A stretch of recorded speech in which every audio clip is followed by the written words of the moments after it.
Welcome to Whispering Loudly, the award-winning Workshop Whisperer podcast, as featured by Apple, with Rachael Evans, the #1 automotive business coach in the aftermarket, thanks to titanium sponsor Mechanic Desk and gold sponsor Podium. Whispering Loudly is the Workshop Whisperer podcast. Hello, I'm producer Mel, and we're super excited today to have Cody McKay in. He's a proud Novocastrian, mechanical workshop owner and motorsport enthusiast.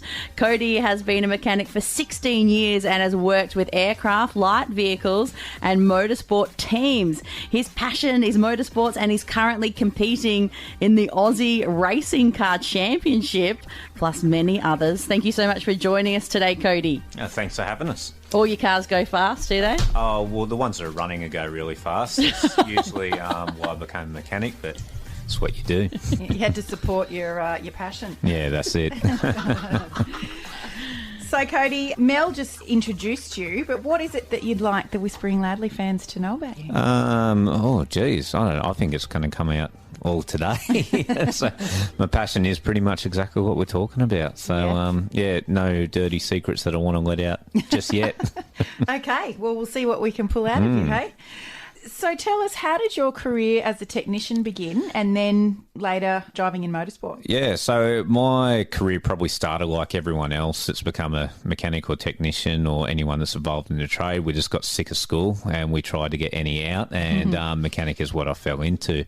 The family's always had a passion with cars, as most people do. But yeah, it was coming up to my high school certificate. I didn't feel real confident in doing the tests, so I walked into the council and said, I need a job. She says, what you like? I like being a mechanic. All right, I'll get you a job being a mechanic. And that's how it started. Wow. And 16 years ago? Yeah, that's it. So pretty much finished year 11 at high school and then, walked straight into it. Okay. And then when did you sort of start driving at a level where you were like, I really need to know how to fix my own cars? Yeah, well, the motorsport side of things, we obviously did a little bit of kart racing and stuff like that when we were younger. It was nothing grand. It was, there wasn't a whole heap of money in the family. We were all working, well, the family was working pretty hard, so we did what we kind of did and just go-karted when we could. But pretty much as soon as I got my first paycheck, that's when it started back up again. So I went out, bought myself a new go-kart, started from there and just slowly climbed up the ranks until what we're racing now. Nice.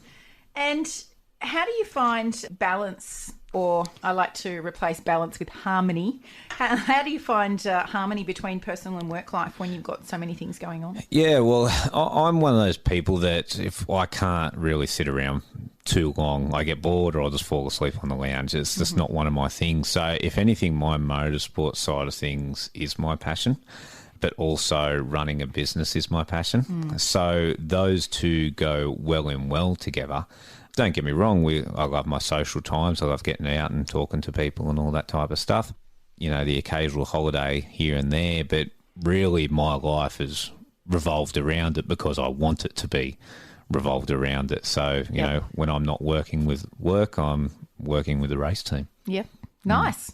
Now, you're local here with me in Newcastle. It's always a treat to have a live in the studio guest. Yeah. So thanks for coming in. Our last guest half an hour ago was in Melbourne. So good. Your business is local, Radical Mechanical. Yep.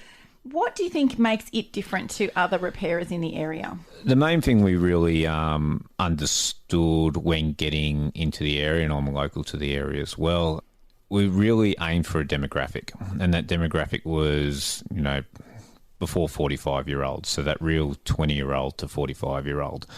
We wanted to really strip away that old, dirty workshop feel and also not have that clean slate dealership display home feel as well. That feels a bit... It does work well in some areas, but we feel it just wasn't our niche. And don't get me wrong, we have got other mechanics on the street, which all are busy as they are. We need to really pick our demographics, see what they're kind of suited to, and that's why we've got our kind of floral prints and neons and all that type of stuff, because that's a real 80s in vibe and trend, and a personal favourite of mine anyways as well, so it's real easy to do. So really just targeting to a different demographic that I don't think anyone's really targeted towards. And most businesses are looking for that 50 plus because they feel, they do their repairs and they're more happy to fix it. So I'm going into an area that's a bit more doubtful. Yes, yeah. And the location that you're in now, nice high profile corner, busy area. Previous to that, there was a lower cost franchise there. Have you had any flow-on effects from the type of client that business might have attracted? Yeah, we have, and look, we always set our point out. We're not the cheapest people in town, and we never will be. But we're not the most expensive in town. You won't see us charging $260 an hour like they do at high-end dealerships. It's just kind of being firm but fair and stamping out that, no, we're not going to do that $80 service or, cheap thing. The products we put in our cars are probably the most expensive, products we can get on the shelves. I know I can make a 50% increase in sales by just getting the cheapest oil and getting the cheapest filters and stuff. But the thing is, I'm going to have customers come back. They're not going to be happy with the service. And this is also a small town. Although it's big, it is a small town. Word of mouth gets around really quick. You do wrong by one person, it usually taints 10 other people. While they might be uneducated about why something happened, they're always happy to spruik the badness about them. So, yeah, once we see it, we refuse the work sometimes as well. If they're trying to expect something and they want us to do something for a certain price point and we can't match it, and I'm sorry, we just can't help you. Yeah. And word of mouth is obviously working for you in the positive sense, because when I used to drive past the site that you're at, I used to see a full parking lot, but with really less than desirable cars to work on. I drive past now, same full parking lot, but much nicer cars. So that means that the locals that are at the right price point in the age bracket that you're after are coming to see you. Yeah, that's it. Well, in that sense as well, yes, we do get a lot of higher-end cars. We get a classics as well. And we also get your absolute bucket of bolts, the terrible ones. But everything's a flow-on effect from everything else. It is a big uni town as well, especially with the university hub that started in the middle of the city. We're starting to get a lot of students in. Those students have got parents. The parents live in the area. They might be the one driving the Mercedes-Benz while the student's driving an old clapped-out Renault that's around. But so we kind of cater for both the high end and the low end, if you want to call it, because we want to retain that customers for when they're buying a high-end car, we can take care of them then. So, just trying to meet the demographic market of what's around us. Great thinking. Join our free Facebook group, Your Profitable Auto Repair Shop, and join in on the conversation with auto repair shop owners just like you globally. So where are you going with Cody McKay Motorsports? Oh, straight to the top, Formula One, hopefully. No, I'm kidding. So it was always a life passion of mine to be involved in a national category, especially something like Aussie Racing Cars. Don't get me wrong, I still foot a lot of the bill half the time. Sponsors do foot the other type of the bill as well. It's all what we see here. It's limiting the category or what we can do and not overexerting ourselves as well. Don't get me wrong, we could probably start going for a Super 2 drive or, a lot more high-end national drives, or the pre-levels to the V8 supercars. But the cost/benefit and what we're trying to achieve in the end of it wasn't really a goal at the end. We could, sweat every budget and, sweat our suppliers because we're trying to buy engines and tyres and all that type of stuff. It's not going to work. You'll end up going bankrupt and then I won't get the race at all. So I'll miss out on the category at all. So picking back into the Aussie racing cars and just watching how our business flows and expands. Obviously, if there's more opportunities and it's more, if it's within the budget, we'll always increase. But we're kind of happy sitting where we are now. We've got a lot of things we want to prove where it is. So for our auto repair shop listeners out there, what's your number one piece of advice, be it business or life? A lot of people go in, they say, I'm running a workshop. And we've really understood with that, you've got to get that out of your mind. You're running a business. There's 50% in the workshop, 50% in the business, but you've really got to be concentrating on your figures. You've got to be concentrating on your customers. You've got to be taking care of everyone out the back as much as out the front.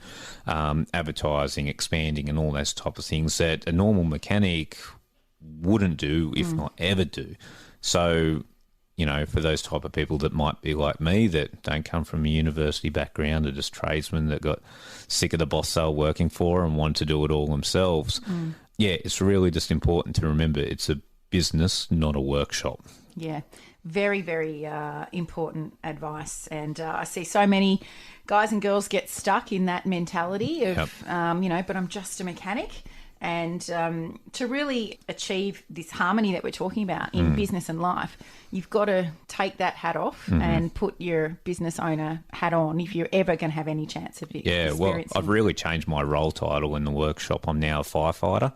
What I do is I go around, put spot fires out around the workshop all the time. This is the way we think about it. But yeah, it's one thing that really got to stump up and learn, that maybe you're sometimes more valuable off the tools than you are on the tools. Yeah, and that's actually something that we get our engine room clients to think about, is where do you actually make the most money for the business now? Are you better off on the tools, or are you better off thinking about strategy and supporting the rest of the team in order to make money? So that's really important.